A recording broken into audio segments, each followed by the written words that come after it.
ever actually watch a movie's credits? Well, I have. Millions and millions of times. And that's not hyperbole. I'm the film data scientist. I come up with new movie records for Guinness World Records. And what I've learned from my research is, yeah, these things are kind of broken. And learning exactly how is going to make you feel something a bit weird. Today, I want to make you feel sorry for Hollywood producers. Now, I know how that sounds, but wait, no, come back. There's a group of people out there that no one thinks about, no one defends. All they have are a handful of homes and closets full of baseball caps from movies you half finished on a plane. I'll just go ahead and press this, shall I? Okay, I know how it sounds, but the fact is these people are getting screwed out of their own jobs, and I have the data to prove it. Today we're going to meet some of the top independent and Hollywood producers. 100% movie credits are broken. There's no other way to look at it. Their films have grossed a combined $13 billion at the box office worldwide, which is close to the GDP of Madagascar. The country, not the movie. With their help, we're going to decode the mystery of who broke movie credits and why it's getting way, way worse for producers. Wait, what even is a producer? At its core, a producer's job is to be the CEO of the production, the person responsible for making the art happen. For most of film history, movies had one producer. Just one dude whose job it was to shepherd the project from development to release. And yes, it usually was a dude. But that's steadily been changing over the last 30 years. In the 1940s, almost all those dudes were the only person in their role. 3/4 of films credited just one producer. Today, the average film has closer to 5 people with the word producer somewhere in their title. If this rate continues, then by 2170, everyone on Earth is going to be a producer. Round of applause for our great-grandchildren, the Oscar-winning producers. But we don't have to wait till then for things to get weird. Lee Daniels the Butler has 41 credited producers. But we can get weirder. I found a film on IMDb that lists over 10,100 producers. I wonder what the collective noun for a group of producers is. A crash of producers. A shout of producers. A cache of producers. A clusterfuck of producers. I don't know. What do you think? Put it in the comments and I'll give internet clout to the best one. Oh wow, look, this is still going.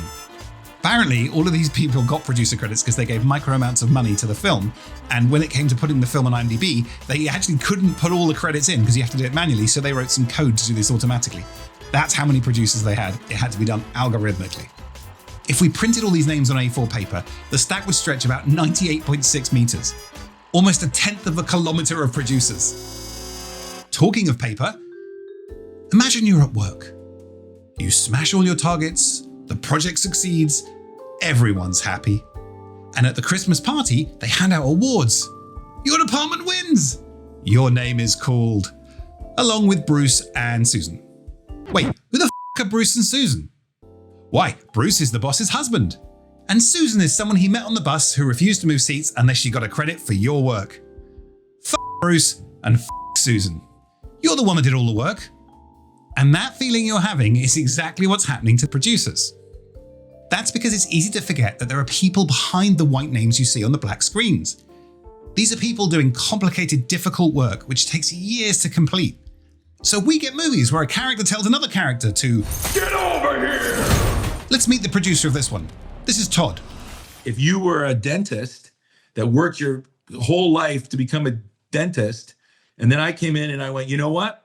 I brush my teeth really good. I'm a dentist too. And was standing next to you trying to be a dentist, you'd be like, no. There's my favorite happy smiling face, bringing joy and good humor to the world. What are you talking about? You work in the film industry. Everyone should be having fun. Yeah. We'll catch up when the recording stopped. There is a misnomer that we are all fat cat, rich, cigar chomping, asshole, suit wearing, feet on the desk producers. You think about like the character that Tom Cruise played in Tropic Thunder. Back it up, flip it, rub it down. It's why you see things like the play, the movie, the producers, because even culturally we understand how there's so much space in this term for fraud. The handful of producers who are actually famous for producing have not done the rest of us who exist in the trenches well. We have a producer that the year that he was nominated for Academy Award drove Uber. So producing is not like a rich fat cat job. It's a real job that filmmakers and creative people are doing on a day-to-day basis because they love movies and they love entertaining people and they love creating stories. If you've ever looked closely at film credits, you'll notice that there isn't just one type of producer, there's many. And it's among exec producers we see a lot of the growth. Some of this makes sense. Movies are now harder to finance than they were before, there's more international co-productions, and studios are assembling funding from multiple sources. But the system has stretched far beyond that. Producer credits are no longer just for producers. Actors are increasingly receiving producer credits as well, with a steep spike starting around the 2000s. Now, not all actors become producers just to avoid leading their trailer. Some genuinely produce films. They develop projects, oversee production companies, they make creative decisions, and they make the art happen. Tom Cruise, Reese Witherspoon, Brad Pitt, Margot Robbie are impressive big P producers in their own right. But that's not always the case. I was like, executive producer? I didn't sign up for that. And I called my agent, or no, actually I called one of the producers, Todd, and I was like, you guys had me on as executive producer, and this, so your agent, that's what your agent negotiated. Because I didn't do to make that movie. I only acted. Like, that's the thing about vanity credits, it's like, I don't want people to get it twisted. What Margot does is really intense. She really owned that, and I know the producer of that movie very well, and he appreciated her saying that too. And I know Margot, and I know Margot is a real producer, and she creates from the bottom up, and she fights hard for her movies and gets her movies greenlit. My only point is if they want to take that producer credit, then really roll your sleeves up and produce. I'm sure that means that they will want to sign the budget and be responsible for over budget expenses. And I'm sure that means they were happy to take on liability if somebody's hurt on the set. The agents roll their eyes or the managers roll their eyes. They don't want to be that kind of producer. To make sense of all this, we've got to go back to the year 1999, where something really important in movies happened. Yes, of course, that. But also another thing. Let me ask you a question. There's Best Actor, Best Actress, Best Director, Best Screenplay, but what's the Oscar called for producers? If you said there isn't one, you really should stop talking to your screen while you're watching YouTube. Also, you're wrong. It's Best Picture. What we think of as the top award in filmmaking is actually the award for producers. And in 1999, when Shakespeare in Love won Best Picture, 5 people went up to collect the Little Golden Man. It later emerged that only 2 of them had actually done the producing work. David Parfit and Donna Gigliotti produced the film. Of the other 3, Mark Norman was a writer whose agent negotiated a producer credit. Edward Zwick was going to direct it, but left the project before they even shot, but managed to hold on to his producing credit. And convicted rapist Harvey Weinstein used his bullying power to get a credit in return for bullying other people to fund and distribute it. 2 people produced the film, 5 got Oscars. And the backlash from the Davids and Donnas of the world led the Academy to change its rules. Best Picture nominations were limited to just 3 producers. It basically lists the 3 producers that are accredited with that Best Picture. I don't know if you can... Oh, that we can see that. That's super cool. It used to actually have a very nice case that was originally a trumpet case, but I dropped it and then that went horribly wrong. About 10 years later, the Producers Guild introduced the p.g.a mark. No, not that one. It's those 3 little letters on credits identifying producers who actually performed the core producing functions on the film. So there we go. Clickbait over. Movie credits aren't a problem anymore. Problem solved. The problem's not solved. The problem's not solved. The problem with any hard and fast rule with producing is it will be imperfect. Take Boyhood. It took 12 years to make, and over that time, Jonathan Shuring and John Schloss provided long-term financing, logistical support, and protection. They empowered the director, Richard Linklater, to shoot for a few weeks every year and retain creative freedom. They made the art happen. They both received the full producer credit on screen, but the p.g.a ruled that only Richard Linklater and on-set producer Kathleen Sutherland qualified for the produced by mark. Tricky. I had a situation recently where I did absolutely everything on the film and for whatever reason was denied the p.g.a mark and then submitted every contract, all of that, and eventually got it. But it's become a little bit of a club. The Producers Guild isn't a union. It's just whatever collective noun for producers you wrote in the comments below. This is pretty much the only job in Hollywood that doesn't have a union. Writers have the Writers Guild, directors have the one with the coolest logo, and actors have the one with 2 names. And all of them enforce strict rules around who can be credited, which the studios have to follow, and the unions can run formal arbitration when conflicts occur. But the producers have no one but themselves. Historically, they were classed as management rather than labor. Hi, Milton. Which meant they were never unionized in the same way. Milt, we're going to need to go ahead and move you downstairs into storage B. No, I was told I could have not. some new people. So producer credits became the only major credit in Hollywood that no one truly polices. So if you could just go ahead and pack up your stuff. And once the word got out that producer credits were negotiable, everyone wanted one. It's not easy just looking at IMDb to tell who's who. I have movies that I'm on where there are other people who have the same producing credit as me on a project that I started that I've literally met for a grand total of 5 minutes. Or they haven't even seen this movie, or they didn't do a thing on this movie.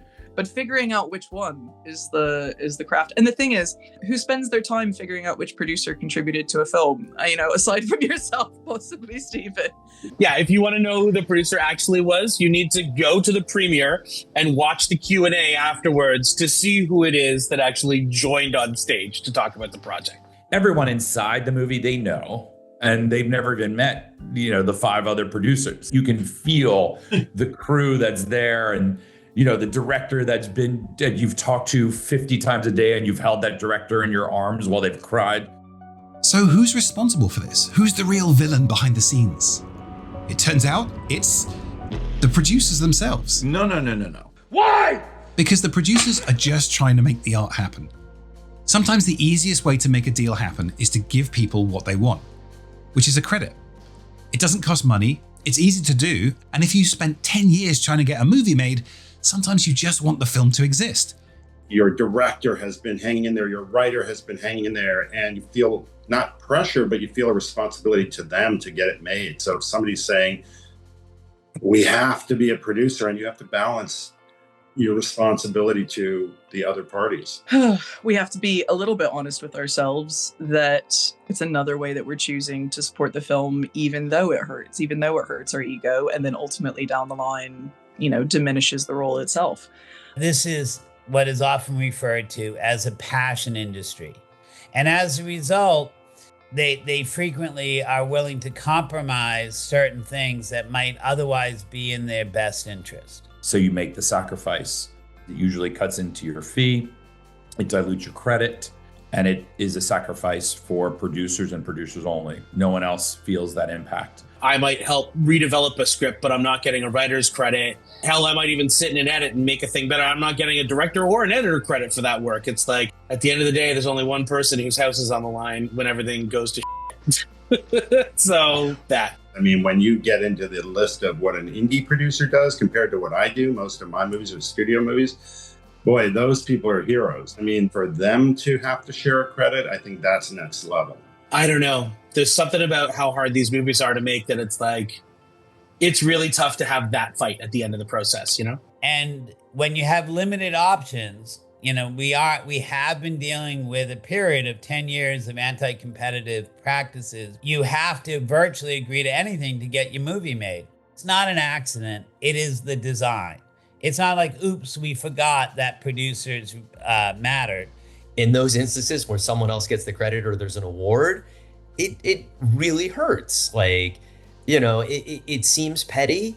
They'll turn it around on you. Like an agent will say, why are you so petty? Why do you care who gets the credit? I didn't see my family for 6 months. So then to see somebody else's name beside your name as if they had also given up those things to make the movie happen. And sometimes that's all you have is your big P producer credit because you didn't make any money on the film.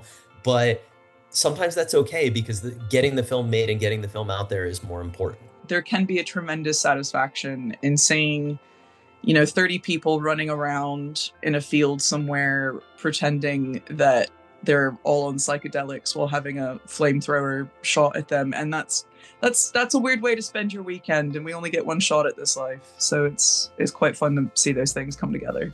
In the same way that a director wants to direct, a producer finds their vibe and their tribe and their groove and wants to produce. You know, in 50 years I'll be dust, but my films will remain. You know, you're with your movies forever and they're part of your soul. And I had a dream that I was in this massive earthquake and that everything was falling in me on top of me in 3D. I then developed that dream into a movie. That movie was called San Andreas. Oh my God. You see, I think that's where perhaps film producers are different from other people. Other people wake up from a dream where the world is falling in around them and they go to therapy. Exactly. That is my therapy. Filmmaking is my therapy, Stephen. These are the faces of the people who make the art that we love or hate or watch later on streaming happen. And even if you struggle to feel sorry for them, it's the business I picked. I'm never going to ask anyone to feel sorry for me. Whoops. But that doesn't mean it doesn't come with a lot of problems, and this is one of them. We can all agree to at least acknowledge the work that they did. In whatever job you do, investors in that sector are probably recognized without being given the same title as the people actually doing the work.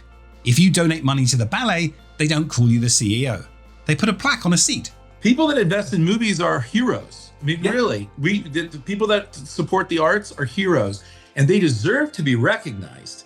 They need to be recognized in the way that's specific to the thing that they're adding. A different way to acknowledge them than lumping them in with the person that's sitting there in the chair next to the director on a daily basis in a foreign country, killing themselves every day. Now that's a great idea. New credits to free up the producers from having to give away the real ones. So we're going to keep all the real producing credits for people who actually did the work, and then we've got these new credits for everybody else. The first thing that came to my head was looks producer, like producing looks. And then every other producer credit could be followed by never stepped on set, never went to edit room, never read script in first place. Watched movie at premiere, did not like it. But to make it work, we all have to agree to cheer and be really impressed for the Vanity Producer, who we can all agree is the prettiest and coolest and loveliest, and they have the best agent in the world. Now the next producers are those big powerful people who stomp everywhere, and we should all know they're the biggest of all the peoples. Puff your cigars for the pretty big f***ing deal credit. Ka-ching! You fund a film, you get the huge money balls credit. Well done, you! And for the annoying person you just need to placate, the significant medal of strategic timing and importance. Ignore these names. These people have done nothing to entertain you. Call them what you want, as long as we stop giving them the same credit as the people who actually did the work. Having talked to a lot of them, I really feel for them. They love movies. They love making movies. They love watching movies. And they know they're doing this to themselves. We're all in this together. And I think that the thing that we're trying to do at Producers United is just make sure that the people that take the credit know what the job is and do the job. Aha, I got you. It was an ad the whole time. No, not really. It would be for an organization you can't join because you are neither the problem nor the solution. That's their job. But I do hope it works out for them. Otherwise, we will all get credited as being a producer. And I'll be honest, I don't want to be a producer. It looks like a lot of work. I just want them to do it so I can watch the movie. Like and subscribe so I can bother more Hollywood people to ask them about their jobs and other film data stat stuff. And if you want other film data stat stuff, then check out these videos on the side. All right, thanks. Bye.